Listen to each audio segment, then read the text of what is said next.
The clatter of keyboards and intermittent laughter from the office party filled the air as I carried the large, homemade cake towards the crowd gathered around my wife, Elena. Today was her 35th birthday, and I had taken extra care to surprise her at her workplace with her favorite red velvet cake, hoping to make her special day memorable. "Surprise!" I shouted as I approached, the cake held high. The room erupted in cheers and claps, with Elena at the center, her face lighting up with joy. Her colleagues shuffled around, making room for me as I set the cake on the table. "Mark, you shouldn't have!" Elena exclaimed, wrapping her arms around me. Her voice held a tremor of genuine surprise, or so I thought. "It's your day, love." "Anything for you," I replied, squeezing her tightly. The room filled with the soft hum of a birthday song, and as the song ended, Elena blew out the candles amidst applause. I glanced around, proud of how happy she seemed, surrounded by her colleagues who seemed to adore her.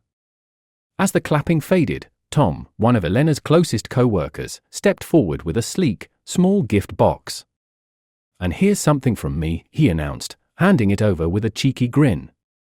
Elena's smile faltered for a split second as she accepted the box, but it went unnoticed by everyone else. She lifted the lid, and her eyes widened slightly at the sight of a delicate silver bracelet nestled inside. The room leaned in, murmuring compliments at the elegant piece. "Wow, Tom, it's beautiful." "Thank you so much." Elena's voice was a mix of excitement and something else I couldn't quite place. As she lifted the bracelet, a folded note slipped from under the box's lid, fluttering to the floor. Instinctively, I reached down to pick it up. Unfolding the note, my eyes quickly scanned the handwritten message, "Thanks for a wonderful weekend." My heart thudded in my chest. An awkward silence fell over the room. A few of Elena's co-workers exchanged glances, snickers breaking out among them. Elena's face turned pale, her eyes locking with mine. "Mark, Wonderful weekend?" I interrupted, the note trembling in my grip. My voice echoed, slightly louder than intended. The room's atmosphere shifted, the earlier warmth replaced by a chilly tension. Tom stepped in, his tone light, trying to salvage the situation. "Just a little joke between us." But the seed of doubt was planted. Elena had told me she was going on a work retreat last weekend. My mind raced, piecing together the inconsistencies in her story, the late-night calls, the guarded texts. The laughter around us now seemed mocking, the truth hidden in plain sight. Elena reached for my arm, her expression a mix of fear and pleading. "Mark, let's talk about this at home." Pulling my arm away, I stared at her, the woman I loved, seeing her in a new, stark light. The party, the cake, the laughter, all felt like a farce. "No, we'll talk here and now." "Was there even a retreat, Elena?" My voice was calm but carried a sharp edge. Her silence was the only answer I needed. As the reality of her betrayal sank in, a cold resolve settled over me. The party faded into the background as I looked at Elena, the life we had built crumbling around us. This revelation was not just the end of our marriage, but the beginning of something else, my plan for revenge. The depth of my hurt would be mirrored only by the fallout that was to come. Today was indeed a day of surprises, but not the kind anyone had expected. As I walked away, the image of Elena's stricken face haunted me, a promise of the actions I was about to take. As I drove away from Elena's office, the evening sun dipped below the horizon, mirroring the dark turn my thoughts had taken. My grip tightened on the steering wheel, the hum of the engine a dull backdrop to the storm raging in my mind. I couldn't go home, or not yet. Not to the home I shared with her. Instead, I found myself pulling into the parking lot of a nearby park, a place where we had often walked hand in hand, discussing our dreams for the future. Now, those dreams were tainted, replaced by the bitter taste of betrayal. I sat there, alone, replaying the events of the party over and over. The laughter, the note, the look on her face when she saw me reading it, all pieces of a puzzle that now formed a clear picture of deceit. My heart ached, but a cold, calculating anger began to take root. My phone buzzed with a message from Elena. "Mark, please come home. We need to talk. I can explain." I stared at the screen, her words igniting a fresh wave of pain. But I was past needing explanations. I needed action. I needed retribution. I typed back, "There's nothing left to say," and switched off my phone. It was time to plan my next moves carefully. First, I needed information. I needed to know how deep this affair went and what assets she might try to claim if things got messy, which they would. I started with the one person who always had my back, my old college friend, Alex, who had become a successful lawyer. "Alex, I need your help," I said as soon as he answered. "Mark? What's going on? You sound off." "It's Elena. She's been unfaithful. I caught her today, at her birthday party, no less." There was a heavy pause, then a sigh. "I'm sorry, man. What do you need?" "I need to know what my options are. I want to protect myself, financially and legally. We'll need proof. Gather everything you can.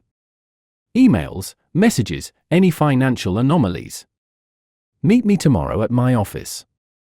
We'll lay everything out and decide the best course of action. Thanks, Alex. I'll see you then." Hanging up, I felt a grim satisfaction at having taken the first step. But it wasn't enough. Not yet. I needed her to feel a fraction of the pain she'd caused me. Driving back home, I steeled myself for the confrontation that awaited. The house was dark when I arrived, Elena's car parked in the driveway. She was here, probably worried, perhaps remorseful. But it was too late for remorse. I entered quietly, finding her sitting in the living room, a lone lamp casting shadows on her face. "Mark," she started, standing up, "please, let me explain." "I heard enough today, Elena. Save your explanations. But you don't understand everything. It wasn't what it looked like. Wasn't it?"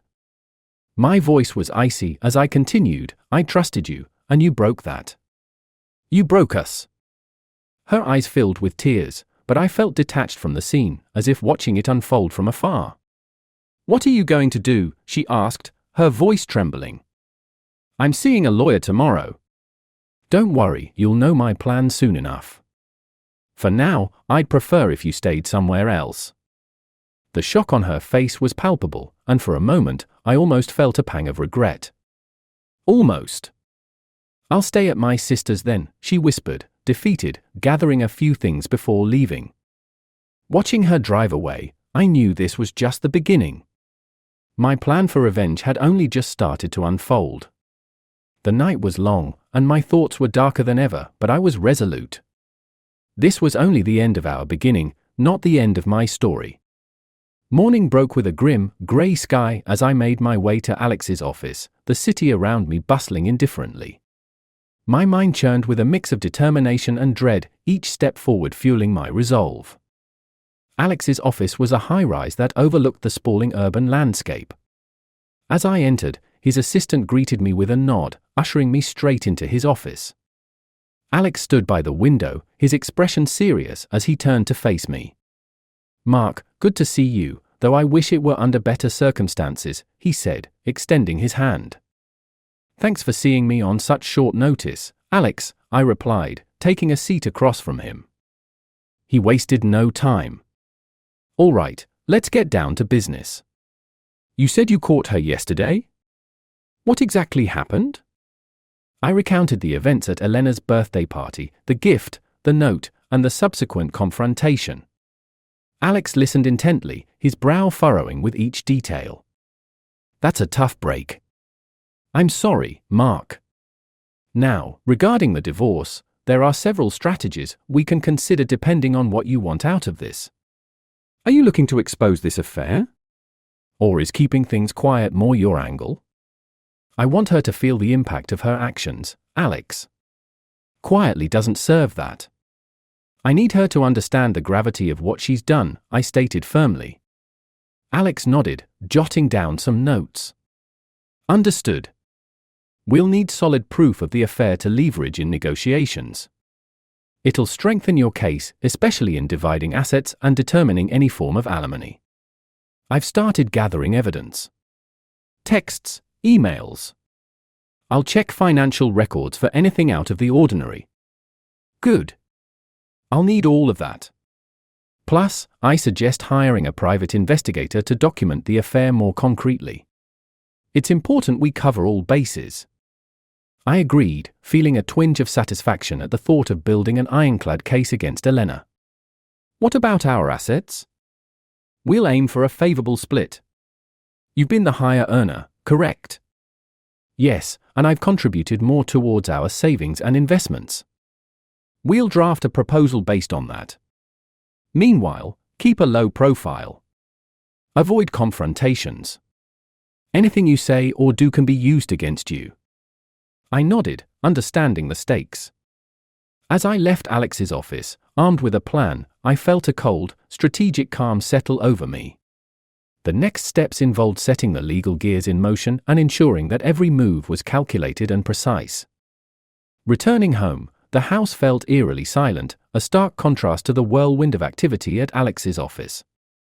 I began compiling the evidence, each text and email a reminder of the betrayal, fueling my resolve to see this through.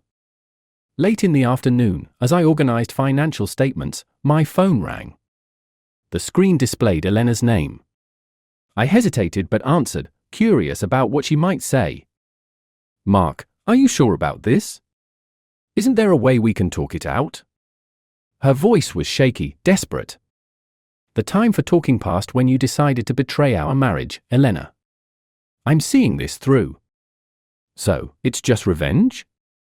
Is that it?" "It's about consequences, Elena. Actions have them. You taught me that." The line went quiet for a moment. "I'll regret this forever, Mark. I truly am sorry. Sorry doesn't change what happened. I'll be in touch through my lawyer." Hanging up, I felt neither triumph nor defeat, just a relentless drive to continue on this path. The legal battle loomed ahead, and I was ready for it, fortified by the betrayal and armed with retribution. The weeks that followed were a cold, methodical march through legal battles and private investigations. Each day brought new evidence of Elena's duplicity, each night was a study in plotting my next move. My world had narrowed to a singular focus, ensuring Elena felt the full weight of her betrayal. As the final court date approached, I prepared for the last act in our grim drama. The private investigator I had hired provided me with a comprehensive report, documenting Elena's indiscretions in painstaking detail. I had everything I needed to not only secure a favorable divorce settlement but to publicly tarnish the reputation she so cherished. On the day of the hearing, the courthouse was abuzz with the quiet murmur of legal professionals and clients. Elena was there, looking pale and resolute, a stark contrast to the confident, vibrant woman I had married. We avoided eye contact, the air thick with unspoken recriminations. The proceedings were a blur of legal jargon and formal declarations. When it came time for the division of assets, Alex presented our case with surgical precision. He detailed Elena's affair, supported by photographs and messages that painted a damning picture. Elena's lawyer tried to counter, arguing for empathy and leniency, but the evidence was overwhelming. The judge ruled overwhelmingly in my favor, citing Elena's misconduct as the primary factor. She was left with minimal assets and no alimony. As we left the courtroom, Elena's eyes met mine, filled with a mixture of shock and despair. "Mark, please, can we talk?" she pleaded, her voice barely above a whisper. I paused, considering her for a moment. "What's left to say, Elena? I didn't think you'd go this far. I thought, despite everything, we could part without all this destruction." "You underestimated me," I said coldly. "Just as you did our vows." With that, I turned and walked away, the finality of the moment settling in. I had won, if one could call the hollow victory a win. The following days were quiet, the silence of my now solitary home a stark reminder of the cost of revenge. I had ensured Elena's downfall, but the taste of victory was ashen. A month after the divorce, I received a call from an unknown number. It was Tom, the man with whom Elena had the affair. "Mark, we need to talk," he said, his voice urgent. Curious despite my better judgment, I agreed to meet him at a local coffee shop. He looked nervous, constantly glancing around as if afraid of being overheard. "What do you want, Tom?" "It's about Elena. There's something you need to know." "Something she never told you?" I frowned, interest piqued despite my intentions. "Go on." "Elena was planning to leave you, that's true. But not for me. She was scared, Mark. Scared of how you might react if she asked for a divorce outright." I laughed, bitter. "So she cheated?" "No," Tom shook his head, eyes earnest. "It was staged. All of it. The weekend, the note, even the gifts. It was her way of pushing you to end it. She thought it'd be easier, less messy." I stared at him, my mind reeling. Had Elena really concocted such a plan? And if so, why? "She underestimated your reaction, how far you'd take things," Tom continued. "She was terrified of you, of your intensity. She thought this was safer." I stood abruptly, my chair scraping loudly against the floor. "You're telling me this now? After everything? I thought you should know the truth." The real deception wasn't the affair, it was the context she created around it. "I'm sorry, Mark." He left, leaving me with a new, twisting knot of revelations. Had my pursuit of revenge been based on a manipulated premise? Had Elena really feared me so much? The truth offered no comfort, only a deeper shade of isolation. I had destroyed everything over a lie wrapped in a betrayal, a double deception that left no winners, only scattered pieces of a life I no longer recognized. As I walked the streets, the cold wind seemed to echo my own hollow victory, a reminder of the price of vengeance.